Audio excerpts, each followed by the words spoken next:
नमस्कार, मैं समरभूमि से रोहित शर्मा। ये जो वीडियो तैयार किया गया है, ये मल्लोजुल्ला वेणुगोपाल के उस पत्र पर तैयार किया गया है, जो पत्र उन्होंने जंगल में रहते हुए 2021 ईस्वी के मध्य में अपनी मां को लिखा था उन्होंने। यह पत्र खासकर तैयार किया गया है हमारे दर्शक की मांग पर।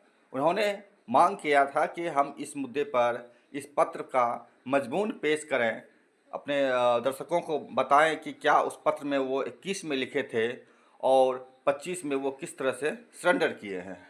इस पत्र में उन्होंने साफ साफ तौर पर कहा है कि आत्मसमर्पण करना गद्दारी और देशद्रोह है। लेकिन अब यही वेणुगोपाल, मल्लोजुल्ला वेणुगोपाल, जो सीपीआई माओवादी के पोलिट ब्यूरो मेंबर हुआ करते थे, उन्होंने इस ब्राह्मणवादी फासिस्ट सरकार, हिंदुत्ववादी फासिस्ट सरकार के सामने घुटने टेक दिए हैं और जिस तरह से हंसते मुस्कुराते खिलखिलाते हुए वो वीडियो बनाए, तस्वीर खिंचवाए हैं, सरेंडर किए हैं। यह हंसी एक क्रूर हंसी है और यह उनका ये आत्मसमर्पण उन माँ के लिए भी अपमानजनक है जिस माँ को उन्होंने 4 साल पहले कहा था आत्मसमर्पण करना देशद्रोह और गद्दारी है। उन्होंने इस पत्र में क्या कहा है, आइए सुनते हैं और जानते हैं उनके पत्र के बारे में पूरा मजमून, वहाँ इन्होंने क्या कहा है।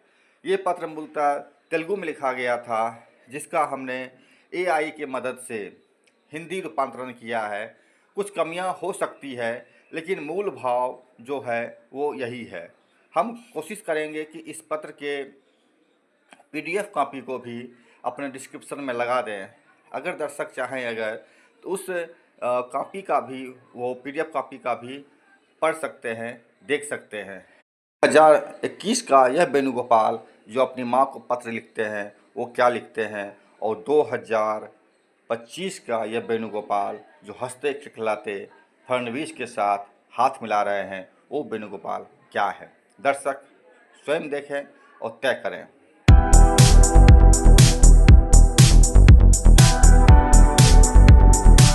2021-703 जंगल से माओं को पत्र।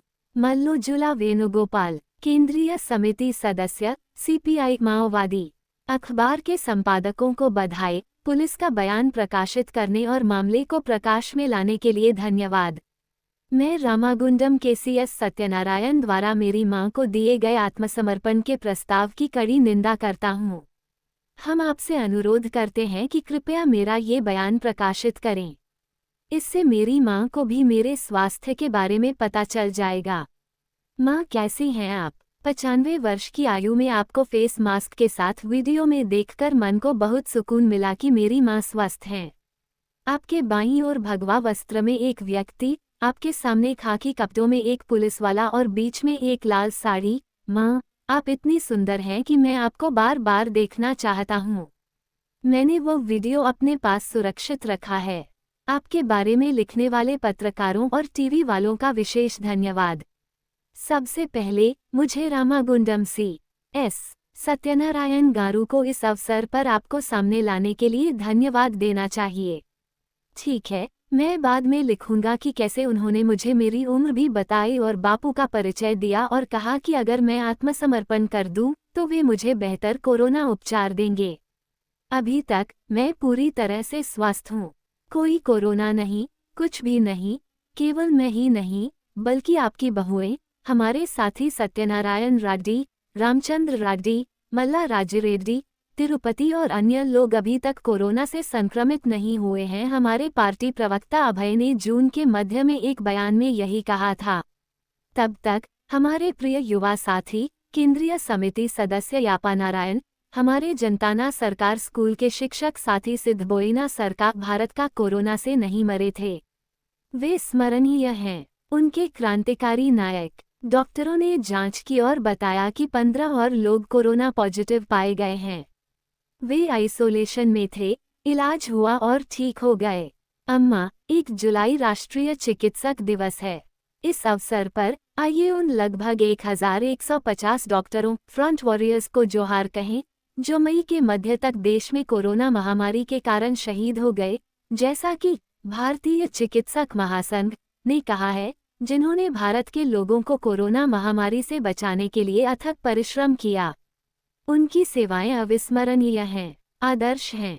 साथ ही इस दिन के साथ देश में कोरोना से होने वाली मौतों की संख्या आधिकारिक आंकड़ों के अनुसार 4 लाख को पार कर गई है।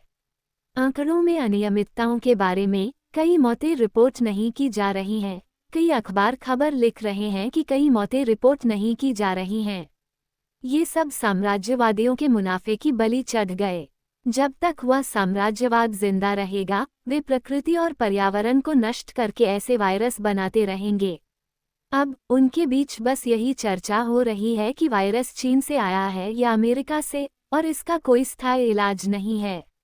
इसलिए मैं आत्मसमर्पण नहीं कर रहा, बल्कि उस पुलिस वाले से अपील कर रहा हूं कि अगर उसमें सचमुच लोगों और हमें कोरोना से बचाने की ईमानदारी है, तो वह साम्राज्यवाद के खात्मे के संघर्ष में हमारा साथ दे। वह सचमुच अपील कर रहा है कि थोड़ी देर के लिए अपने खाकी कपड़े उतार कर सोचे। अगर हम याद करें कि गांधी ने इस अवसर पर डॉक्टरों के बारे में क्या कहा था, तो उनकी वैज्ञानिकता स्पष्ट हो जाएगी। अपनी पुस्तक हिंद स्वराज में उन्होंने लिखा था, अंग्रेजी या यूरोपीय चिकित्सा सीखने से गुलामी की जंजीरें और मजबूत होती हैं।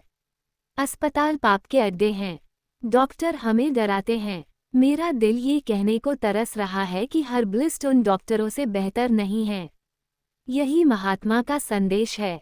अम्मा, पिछले साल कोरोना के पहले प्रकोप के दौरान हमारे आंदोलन क्षेत्रों के सभी आदिवासी लोगों ने बहुत सावधानियां बरतीं। सभी गांवों ने कोरोना आचार संहिता का अक्षरशः पालन किया। उस अवसर पर उन्होंने गश्त के नाम पर अपने बीच आने वाली पुलिस से बार बार अपील की कि वे कोरोना वाहक की भूमिका न निभाएं और गश्त बंद कर दें। तब तक पुलिस में कोरोना तेजी से फैल रहा था। ये सर्वविदित है कि कोरोना से होने वाली पुलिस की मौतों की सूची में महाराष्ट्र सबसे ऊपर था। इस साल आई कोरोना की दूसरी लहर से निपटने में बुरी तरह नाकाम रही सरकारों ने लाखों लोगों की जिंदगी से खिलवाड़ किया है। पहली लहर के अनुभव से सबक सीख चुकी पुलिस, हुक्मरानों जो उनके रक्षक हैं, की नाकामियों को उजागर करने के बजाय हमारे आत्मसमर्पण पर उल्टा चोर कोतवाल को डांटा जैसी बेकार की कवायद कर रही है। जो लोग समस्याओं से घबराकर आत्मसमर्पण कर देते हैं, वे क्रांतिकारी होते हैं। वे समस्याओं से न तो आत्मसमर्पण करते हैं और न ही भागते हैं, बल्कि धैर्यपूर्वक उनका समाधान खोजते हैं।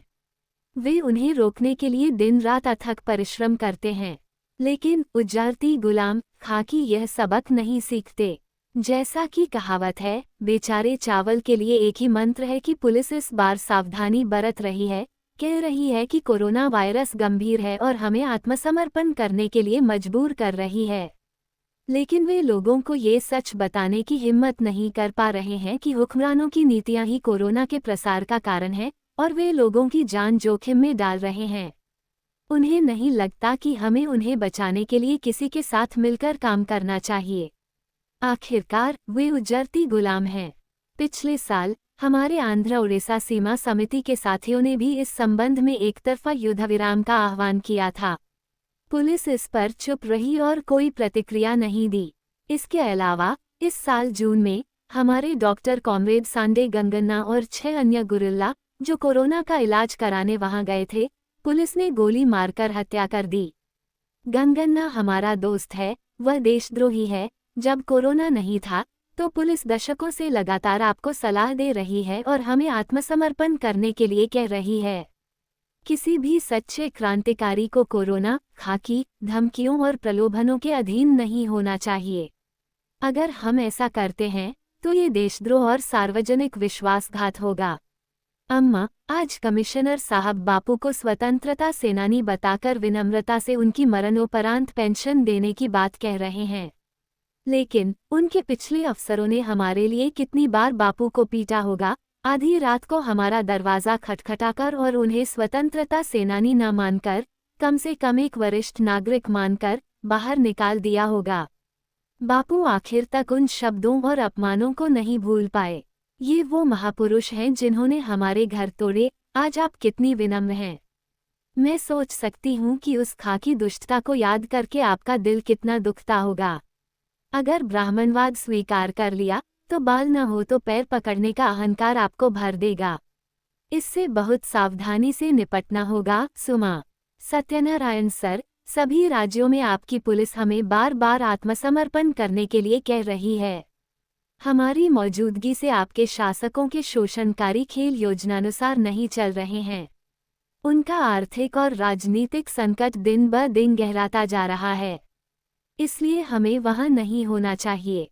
क्या आप कुछ तथ्य उजागर करेंगे सर? क्या अब तक किसी सरकार ने कोरोना से बचाव का पूरी तरह विश्वसनीय इलाज खोजा है? वायरल बीमारियों का आपके पास क्या इलाज है? अगर हाँ, तो ये लाखों मौतें क्यों हो रही हैं? आपके हिप्पोक्रेट मोदी पहले वैक्सीन के कारोबार और कूटनीति में उतरे।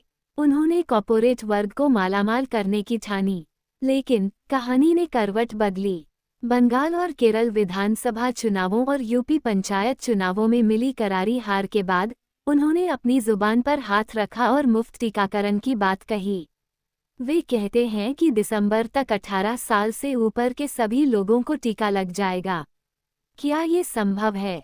क्या हमारे देश में इसके लिए आवश्यक 216 करोड़ वैक्सीन खुराकें हैं? भारतीय खाकी भाइयों के पास इसका क्या जवाब है? अगर आप आत्मसमर्पण का रागलापना बंद कर दें और इस तरह की बातों पर विचार करें तो आप समझदार हो जाएंगे। हमारे देश के सीरम इंस्टीट्यूट के पास कोवैक्सीन की 55 करोड़ खुराकें हैं और कोशील्ड के पास 75 करोड़ खुराकें हैं। बायोयूब समिति की वैक्सीन 30 करोड़ खुराक, नोवाक्सी खुराक, Bharat biotech nasal vaccine 10 crore, Gennova vaccine 6 crore, Zydus डाइक्विला को 5 करोड़ और रूस की स्क्रिटनिक को 15 करोड़ डोज का ऑर्डर दिया है। इनमें से 5 तरह की वैक्सीन अभी निर्माण के चरण में है। महोदय सत्यनारायण, क्या आपको पता है कि वैक्सीन बनने में कितना समय लगता है? आपको ये दिक्कत क्यों है?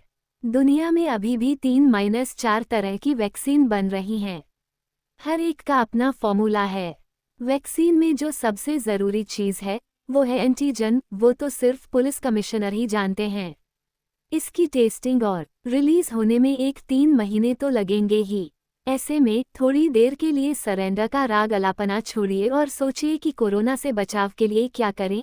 तीसरी लहर जो इतनी डरावनी है, उसे कैसे रोकें साहब? वरना हमारे तेलंगाना के गांवों में आप जिस भी इलाके से हों, लोग आपका मजाक उड़ाएंगे, जैसे अगर पूरा गांव है तो दसवैया रस्सी का मुंह है।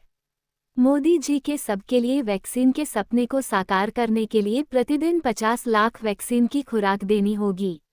लेकिन महोदय, मई में हमारे देश में औसत टीकाकरण कितना था? 15.2 लाख महोदय, और जून तक ये 27 लाख तक पहुंच गया।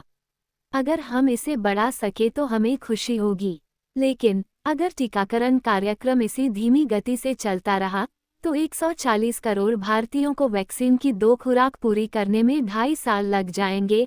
महोदय, कौन कह सकता है कि तब तक डेल्टा प्लस वेरिएंट क्या रूप ले लेगा? महोदय, अब तक तो इसने डेल्टा, कप्पा आदि कई अवतार ले लिए हैं। विष्णु मूर्ति ने 10 अवतार लेकर अपनी पूरी कोशिश की है, लेकिन महामारी कोरोना साम्राज्यवाद अंत तक कितने अवतार लेगा? इसलिए अपनी पार्टी के समर्पण के मंत्र हम पर छोड़ दीजिए और इन बातों पर विचार कीजिए। कम से कम आप अपने रिश्तेदारों और दोस्तों की रक्षा तो कर पाएंगे। कमिश्नर महोदय, मोदी के ताली थाली बजाने और मोमबत्ती जलाने जैसे मंत्र कोरोना के खिलाफ कितने कारगर रहे हैं?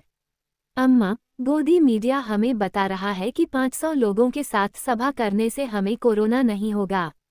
500 नहीं, बल्कि 12 मई से 8 जून तक 1 लाख की भीड़ वाले पुलिस कैंप के खिलाफ एक नया जनाक्रोश प्रदर्शन हो रहा है।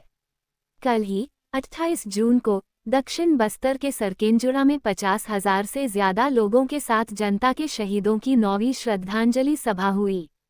इन सभी सभाओं में एक भी व्यक्ति कोरोना से संक्रमित नहीं हुआ। हालांकि ये दुखद है कि सरकेंजुड़ा सभा में कुंडे गांव निवासी उइका पोड़िया नामक एक आदिवासी किसान की सांप के काटने से मृत्यु हो गई। उसकी मृत्यु की सूचना भी पुलिस के भविष्यवक्ता ने ही दी थी। आधिकारिक प्रवक्ता कोरोना ने मौत का ऐलान कर दिया है।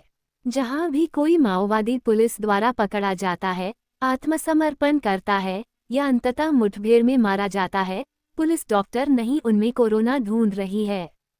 गोदी मीडिया को तथ्यों से कोई सरोकार नहीं है। हालांकि वैकल्पिक मीडिया के पत्रकारों समेत कई लोग जनता को कोरोना आचार संहिता का पालन करने के लिए कह रहे हैं। जो लोग इसके प्रति जागरूक हैं, वे इसका पालन कर रहे हैं। यहाँ तक कि उनके लिए आज खाकी का खतरा कोरोना से भी ज्यादा खतरनाक हो गया है। अम्मा, कृपया शांत रहें। हम पूरी सावधानी बरत रहे हैं। हम अकेले नहीं हैं, हम अपने क्षेत्रों के लोगों की जान बचाने के लिए सभी उपाय कर रहे हैं। आप सभी को इसका पालन करना चाहिए। इस जुलाई के दौरान हमारे PLGA पार्टी कार्यकर्ताओं, क्रांतिकारी जन संगठनों और जनताना सरकारों ने मिलकर दंडकारण्यम के हर गांव में कोरोना आचार संहिता के कार्यान्वयन और टीकाकरण पर एक अभियान चलाया है।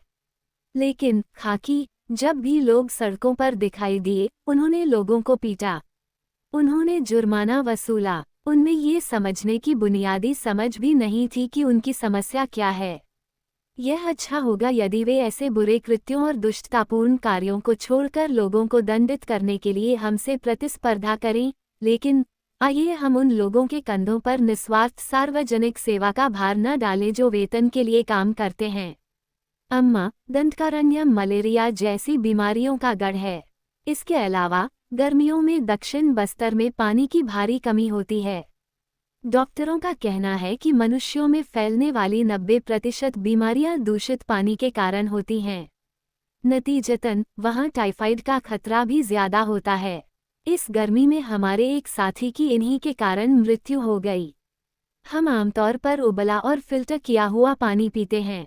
हम सभी उपलब्ध सावधानियों का पालन करते हैं। बड़े बुजुर्ग कहा करते थे कि बीमारी बढ़ने से पहले ही उसे रोक लेना बेहतर होता है।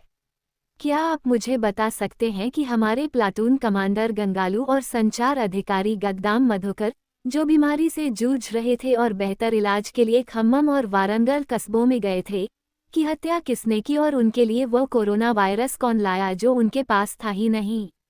सत्यनारायण गारू। कम से कम अगर गद्दाम मधुकर के पिता गद्दाम बापू गारू अपने बेटे को देखने हैदराबाद के अस्पताल पहुंच जाएं, तो आप पत्थरदिल लोग, जो उस बूढ़े पिता को अपने बेटे को आखिरी बार देखने तक नहीं देते, क्या आप हमारा इलाज करेंगे? क्या हमें आपके सामने आत्मसमर्पण कर देना चाहिए? दुनिया हंसेगी, सर। आइए हम सब मिलकर कोरोना और उसके रचयिता साम्राज्यवादियों के खिलाफ लड़ें। क्या आप तैयार हैं, सर?